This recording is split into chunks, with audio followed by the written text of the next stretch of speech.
আসসালামু আলাইকুম প্রিয় শিক্ষার্থী বন্ধুরা, আজকে আমরা তোমাদের সাথে এই যে ক্লাস 6 এর বিজিএস এটা নিয়ে আলোচনা করব। দেখো, এর আগে কিন্তু আমরা এখান থেকে তোমাদের কয়েকটা ভিডিও আপলোড করেছিলাম। তোমরা যারা এই ভিডিওগুলো এখনো দেখো নাই তাদেরকে আমরা বলবো যে তোমরা একটু সময় করে নিয়ে এই চ্যানেলের প্লেলিস্ট চেক করলে পূর্বের ভিডিওগুলো তোমরা প্লেলিস্টে দেখতে পারবে, সেখান থেকে তোমাদের সময় মতো তোমরা সেগুলো দেখে নিবে। ওকে, তাহলে চলো আমরা মূল ভিডিওতে চলে যাই।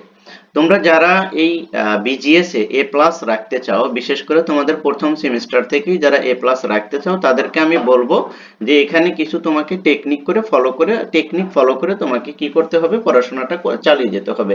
কারণ তুমি জানো যে যেই সাবজেক্টগুলো বেশি লিখতে হয় সেই সাবজেক্টগুলো কিন্তু এ প্লাস পাওয়াটা কিন্তু একটু কঠিন হয় অন্যান্য সাবজেক্টের তুলনায়। তবে তুমি যদি এখানে টেকনিক ফলো করো তাহলে কিন্তু খুব সহজেই কিন্তু এখান থেকে তুমি এ প্লাসটা উঠিয়ে নিতে পারবে।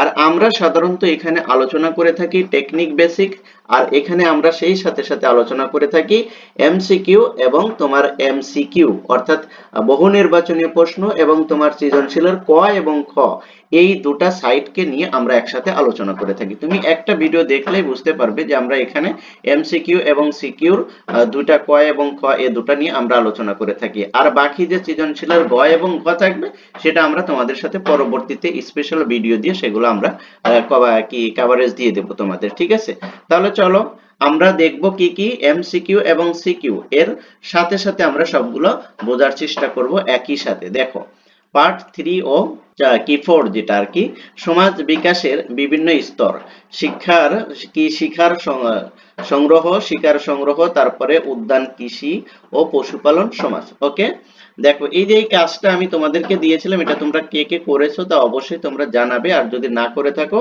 তাহলে অবশ্যই তোমরা করবে এই ভিডিওটা দেখার পর। ঠিক আছে, আর যদি না বোঝো তাহলে সেটাও তোমরা কমেন্ট সেকশনে জানাবে, আমরা তোমাদের সাথে সেটা শেয়ার করে দেব। দেখো এখানে বলছে যে সমাজ পরিবর্তনশীল। সমাজ কিন্তু পরিবর্তনশীল। তুমি একটু চিন্তা করে দেখো, তোমার বয়স যদি এখন 12 বা 10-12 হয়ে থাকে, তাহলে তুমি একটু চিন্তা করো 5-6 বছর আগে তুমি যেটা দেখেছো এখন কিন্তু তার চেয়ে অনেক পরিবর্তন পেয়েছো, তাই না? আস্তে আস্তে তুমি যখন বড় হবে, অ্যাডাল্ট হবে, তখনও কিন্তু দেখবে যে বিভিন্ন ভাবে সমাজটা কি হচ্ছে, পরিবর্তন হচ্ছে। এটা তুমি তোমার ফ্যামিলির সাথে বা তোমার পরিবারের সাথে অ্যাডজাস্ট করলে তুমি এটা ইকুয়ালটা খুঁজে পাবে। ঠিক আছে, এবার দেখো আজকের দিনে আমরা বাংলাদেশের যে সমাজকে দেখছি, আগের দিনের সমাজ কিন্তু এরকম ছিল না। দেখো, এখন তুমি একটা জিনিস তোমাকে আমি একদম একবারে সাধারণ একটা জিনিস তোমাকে এক্সাম্পল দিয়ে দেখাই। তোমরা এই বয়সে ক্লাস 6 এ পড়েই কিন্তু তোমরা অ্যান্ড্রয়েড ফোন ব্যবহার করতেছো। ঠিক আছে, তোমরা এখন অ্যান্ড্রয়েড ফোন ব্যবহার করতেছো, ল্যাপটপ ব্যবহার করতেছো, তারপর ইন্টারনেট ব্যবহার করতেছো। আর আমরা যখন ছোট ছিলাম, তোমাদের মতন যখন আমাদের বয়স ছিল, তখন কিন্তু অ্যান্ড্রয়েড ফোনের কথা কল্পনাও করা যেত না। সে সময় নোকিয়া ফোন, বাটন ফোন যেটা ছিল সেটা 1100 মডেল। ঠিক আছে, ওইগুলো ছিল আমাদের। ঠিক আছে, আর তারপরে আমাদের না মানে আমাদের ফ্যামিলিতে ছিল, কিন্তু আমরা সেটা ব্যবহারের কি অনুমতি পেতাম না। এখন কিন্তু তোমরা কিন্তু অ্যান্ড্রয়েড ফোন ব্যবহার করার অনুমতি পাও। অনেক ক্ষেত্রে হয়তো তুমি একবারে না পেলেও দিনের একটা সময় তুমি কিন্তু সেটা ধরতে পারো। ঠিক আছে, আমরা কিন্তু সেটা ধরতেও পারতাম না, শুধু দেখার অনুমতি ছিল, বাট আমাদের সেটা ধরার অনুমতি ছিল না। কারণ সেই সময় নোকিয়া ফোন বা এই যে বাটন ফোন সেই সময় কিন্তু 1100 মডেল, এটা কিন্তু অনেক এক্সপেন্সিভ ছিল এবং এর কল রেট অনেক এক্সপেন্সিভ ছিল। ঠিক আছে, তা আমরা কিন্তু বুঝতে পারি যে আমাদের সাথে আর তোমাদের এই যে বর্তমান সমাজের সাথে কিন্তু গ্যাপটা কিন্তু অনেক। ঠিক আছে, তোমরা শুরু করছো লাইফটা অ্যান্ড্রয়েড দিয়ে, আর আমরা শুরু করছি কিন্তু 1100 মডেল দিয়ে। ঠিক আছে, সো এখান থেকে আমরা বুঝতে পারি যে সমাজ কিন্তু দিন দিন পরিবর্তন হচ্ছে। সেটা তোমাদেরকে একটু বললাম আর কি। দেখো, আজকের সমাজ দীর্ঘকালের বিকাশ ধারার ফল, আজকের যে সমাজ এটা কিন্তু আস্তে আস্তে বিকশিত হচ্ছে। ঠিক আছে, সমাজটা পরিবর্তন হতে হতেই কিন্তু এই পর্যায়ে এসেছে।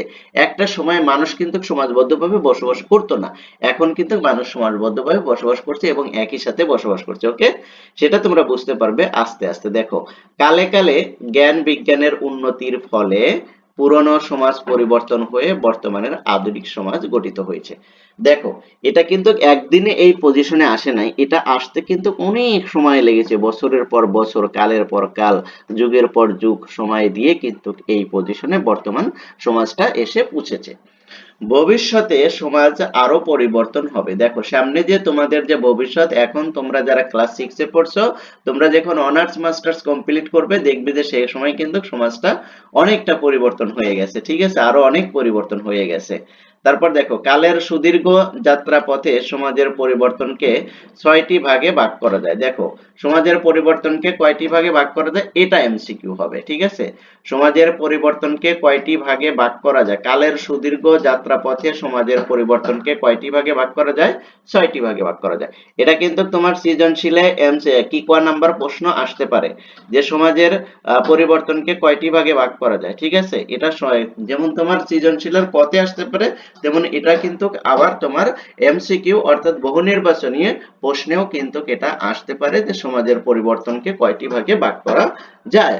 তাহলে কয়টি হবে, 6টি। আর যদি কতে আসে তাহলে তোমাকে লিখতে হবে কি কি। আবার এটা খতেও দিতে পারে যে সমাজ পরিবর্তনের কয়টি দিক ও কি কি, তাহলে কিন্তু এটা খতে আসবে, ঠিক আছে। তো আমরা জানি কতে এক লাইনে উত্তর দেওয়া যায় এক কথায় প্রকাশের মতন, আর খতে একটু বিস্তারিত লিখতে হয় অর্থাৎ 2-3 লাইন লিখতে হয়, ঠিক আছে, একটু বটলি লিখতে হয় পর তুলনায়। তাহলে দেখো এখানে কিন্তু তুমি 2-3টা কোশ্চেনের উত্তর পেয়ে যাচ্ছ। একটা হলো এমসিকিউ, সেটা হলো সমাজ পরিবর্তনের কয়টি দিক রয়েছে, 6টি ভাগে বিভক্ত করা যায়। আবার হলো ক নাম্বারে আসতে পারে সৃজনশীলে সমাজ পরিবর্তনের দিকগুলো কি বা কয়টি, ঠিক আছে। আবার আসতে পারে কি কি, এটা খতে আসতে পারে। তাহলে আমরা 3টা কোশ্চেনের আনসার এখান থেকে কিন্তু শিখে গেলাম, ঠিক আছে। এই যে কি শিকার, তারপরে সংগ্রহ ভিত্তিক সমাজ, তারপর উদ্যান কৃষি ভিত্তিক কৃষিকাজ ভিত্তিক সমাজ, তারপরে পশুপালন সমাজ এবং কৃষি ভিত্তিক সমাজ, শিল্প বিপ্লব সমাজ এবং শিল্প বিপ্লব পরবর্তী সমাজ। ওকে, এই 6টি ভাগে কিন্তু ভাগ করা যায়। এরপরে আসো শিকার ও খাদ্য সংগ্রহ ভিত্তিক সমাজ ব্যবস্থা, এটা আমরা একটু দেখব। দেখো শিকার ও খাদ্য সংগ্রহ ভিত্তিক সমাজ হচ্ছে মানব সমাজের আদিমতম রূপ। দেখো এই এই এই এই যে সমাজ ধারণাটা বা এই যে সমাজ ভিত্তিকটা, এই সমাজটা কিন্তু কি আদিম রূপ, ঠিক আছে। এটা কিন্তু সবচেয়ে পুরনো সমাজের যে রূপ সেটা হলো এটা, ঠিক আছে, আদিম রূপ। তখন স্থায়ী কোনো ঘরবাড়ি ছিল না, মানুষ গুহায় বন জঙ্গলে বাস করত। প্রাকৃতিক সম্পদ ছিল প্রচুর, কিন্তু এ সম্পদকে ব্যবহার করে মানুষ খাদ্য উৎপাদন করতে শেখেনি। বন জঙ্গল থেকে তারা খাবার খুঁজে নিত আর শিকার করত। খাবারের খোঁজে তারা এক জায়গা থেকে অন্য জায়গায় ঘুরে বেড়াতো। দেখো এই যে মানুষ একটা সময়, এই মানুষগুলো কিন্তু কি করছে, একটা জায়গা থেকে আর একটা জায়গায় যাওয়ার মূল কারণটাই হলো কি জানো, মূল কারণটাই হলো খাদ্যর তাগিদে, অর্থাৎ খাদ্য খুঁজতে খুঁজতে তারা এক এলাকা থেকে আর এক এলাকায়, এভাবে এলাকা থেকে আর একটা জায়গায় আর এক অঞ্চল, এভাবে তারা দেশ দেশান্তর কি করেছে, ছড়িয়ে ছিটিয়ে পড়েছিল। মূলত আদিকালে মানুষ খাদ্য সংগ্রহের জন্য, ঠিক আছে, বসবাসের জন্য, খাদ্যের জন্য কিন্তু তারা কিন্তু এক এলাকা থেকে আর এক এলাকা ছড়িয়ে পড়েছিল। এখন কথা উঠতে পারে যে পৃথিবীর এক প্রান্ত থেকে আর এক প্রান্তে মানুষ গেল কিভাবে। হ্যাঁ, পৃথিবীর এক প্রান্ত থেকে মানুষ আর এক প্রান্তে গেছে এভাবেই খাদ্যর অন্বেষণে, ঠিক আছে। খাদ্য খুঁজতে খুঁজতে তারা এক স্থান থেকে আর এক স্থানে গিয়ে সেখানে বসবাস করেছে এবং সেখান থেকে আবার আর এক স্থানে গেছে, এভাবে কিন্তু মানুষের বসতি বা মানব সমাজ গড়ে উঠেছিল। তারপরে দেখো ফলমূল সংগ্রহ, পশু পাখি, মৎস্য শিকার ছিল আদিম সমাজের প্রধান কাজ। কি আদিম সমাজের প্রধান কাজগুলো কি ছিল, ফলমূল পশু পাখি শিকার করাই ছিল তাদের প্রধান কাজ। দেখো যখন শিকার মিলতো তখন তারা খেত, শিকার না মিললে উপোস থাকতো। দেখো একটা সময় তারা শিকারি যদি করতে পারতো তাহলে তারা খেত, আর যদি শিকার না করতে পারতো তখন তারা খেতে পারতো না।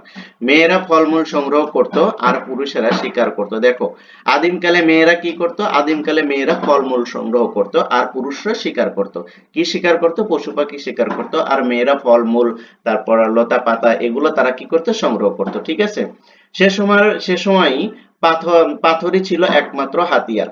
এই কারণে এ সমাজকে প্রাগৈতিহাসিক বা কি প্রস্তর যুগের সমাজও বলা হয়। দেখো ওই সময় পাথর ছিল একমাত্র তাদের হাতিয়ার, ঠিক আছে, যার কারণে এই যুগকে প্রাগৈতিহাসিক সমাজও বলা হয়, প্রাগৈতিহাসিক সমাজও বলা হয় সেই সময়কে। এ সমাজের উল্লেখযোগ্য হাতিয়ার গুলো হচ্ছে খাস কাটা, বল্লভ, মাছ ধরার কি হারপুন, এবং হাড়ের সুই ইত্যাদি শীতে ও রোদ বৃষ্টি থেকে রক্ষা পাওয়ার জন্য মানুষ গাছের ছাল ও লতাপাতা এবং পশুর চামড়া ব্যবহার করত। দেখো মানুষ কিন্তু একটা সময় কি করত, কি শীত এবং রোদ বৃষ্টি থেকে বাঁচার জন্য তারা গাছের ছাল বা লতাপাতা দিয়ে কি নিজের শরীরকে আবৃত করে রাখতো। ওকে ওকে তারপরে দেখো এই যে এই সমাজের মানুষ কোনো শক্তিশালী সংগঠন বা প্রতিষ্ঠান গড়ে তুলতে পারেনি। আদিম সমাজে মানুষ কিন্তু কোন শক্তিশালী সংগঠন বা কোনো সংস্থা বা প্রতিষ্ঠান গড়ে তুলতে পারেনি। মানুষকে তখন খাবারের সন্ধানে এক জায়গা থেকে আরেক জায়গায় ছুটে বেড়াতে হতো। যেটা তোমাদেরকে আগে বললাম যে মানুষ কিন্তু এভাবেই কিন্তু পৃথিবীর আনাচে কানাচে ছড়িয়ে ছিটিয়ে পড়েছিল। এর মূল কারণটা ছিল হলো তোমার কি, খাদ্য সংগ্রহ। মানুষ সে সময় কি করত, সংঘবদ্ধভাবে এক জায়গা থেকে আরেক জায়গায় ছুটে যেত, একমাত্র সেটা হলো খাদ্যের সন্ধানে। ওকে তারপরে দেখো উদ্যান কৃষিভিত্তিক সমাজ ব্যবস্থা। ওকে উদ্যান কৃষিভিত্তিক সমাজ ব্যবস্থাটা কি, এই সমাজে খাদ্য সংগ্রহকারী মানুষ খাদ্য উৎপাদনকারীদের কারীতে পরিণত হয়। দেখো এই সমাজে উদ্যান কৃষিভিত্তিক সমাজ, এই সমাজে খাদ্য সংগ্রহকারী মানুষ খাদ্য উৎপাদনকারীতে পরিণত হয়। সমাজবিজ্ঞানীরা বলেন মেয়েরা কৃষিকাজের উদ্ভাবন করেন। দেখো এই কোশ্চেনটা খুবই ইম্পর্টেন্ট, ঠিক আছে। আচ্ছা বলো তো মেয়েরা কি কৃষিকাজের কে উদ্ভাবন করেন? এই মেয়েরাই কিন্তু কৃষিকাজের উদ্ভাবক, ঠিক আছে। কৃষিকাজের উদ্ভাবক কাকে বলা হয়? মেয়েদেরকে বলা হয়। কৃষিকাজের উদ্ভাবক কাদেরকে বলা হয়? মেয়েদেরকে বলা হয়। এটা কিন্তু এমসিকিউ এবং সিকিউ দুটোটাই কিন্তু খুবই গুরুত্বপূর্ণ, একটু মনে রাখবে যে কৃষিকাজের উদ্ভাবন করে কে? মেয়েরা। এরা কিন্তু ছেলেরা করে না, কারণ মেয়েরা করে। কারণ আদিম সমাজে কিন্তু ছেলেরা কি করতো, পশু পাখি শিকার করতো, আর মেয়েরা এই যে ফলমূল ফলাতো, গাছ বা তারপর লতা পাতা এগুলো তারা কি বাড়ির আশপাশে বা যেখানে তারা ছিল, যেই জায়গায় তারা থাকতো ওই জায়গার আশপাশে এগুলো তারা কি করতো, বপন করতো এবং চাষাবাদ করতো। যার কারণে বলা হয়, সমাজবিজ্ঞানীরা বলেন যে মেয়েরাই কৃষিকাজের উদ্ভাবন করেছে, ঠিক আছে। তারপর দেখো আদিম সমাজে পুরুষেরা যেত শিকারের সন্ধানে, ফলমূল আহরণের ভার ছিল মেয়েদের উপর। ফলমূল সংগ্রহ করতে গিয়ে কখনো তারা না নিয়ে আসতো বুনো গম, বার্লি, তারপরে মেটে আলু, কচু, তারপরে কি মূল ও কন্দ।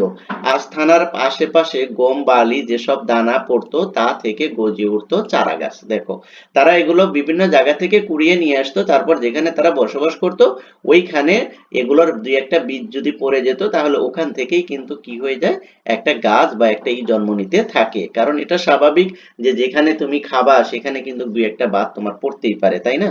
নষ্ট হলে হোক আর যেভাবে হোক তোমাদের কিন্তু কিছু অপচয় হয়।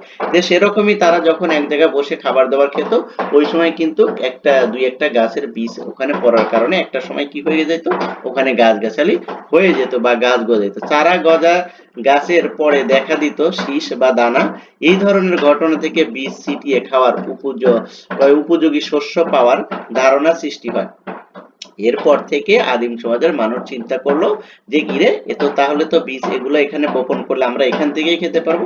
তখন এই বীজ জাতীয় খাবারগুলো সংগ্রহ করে এক জায়গায় ছিটিয়ে তারা পরবর্তীতে কি বীজ ছিটিয়ে খাওয়ার যে একটা প্রবণতা বা ধারণা সেটা তারা পেয়ে যায়। কৃষিকাজের এ পর্যায়ে বলা হয় উদ্যান চাষ, এই পর্যায়কে বলা হয় উদ্যান চাষ। আর যখন তারা এটা দেখলো তখন তারপর থেকে তারা উদ্যান চাষ অর্থাৎ একটি জায়গা থেকে একটি জায়গায় তারা এগুলো চাষ করার চিন্তা ভাবনা করলো এবং তখন থেকেই কিন্তু এই উদ্যান চাষের শুরু হয়। এক্ষেত্রে প্রথমে মেয়েরা তাদের বসবাসের আশপাশে পতিত জমি একটি লম্বা লাঠি বা পশুর শিং দিয়ে মাটি চিরে গর্ত করে বীজ ফেলে ফলমূল উৎপাদন করতো। এভাবে তারা কি করতো, কিভাবে জমিতে চাষ করতো, পশু বা মাটির কোনো লাঠি দিয়ে, লম্বা লাঠি দিয়ে মাটিতে গর্ত করে তারপর সেখানে বীজ দিতে, এভাবে তারা ফলমূল ফলাতো। ফসল পাকলে পশুর চোয়ালের হাড় দিয়ে ফসল কাটতো। ওই পশুর যে চোয়াল ছিল না ওগুলো দিয়ে দেখবে যে গরুর একটা ই আছে, হাড় আছে যেটা একদম একবারে পুরো ইয়ের মতন দেখা যায়, ঠিক আছে, ওটা দিয়ে কাটাও যায় এরকম আর কি।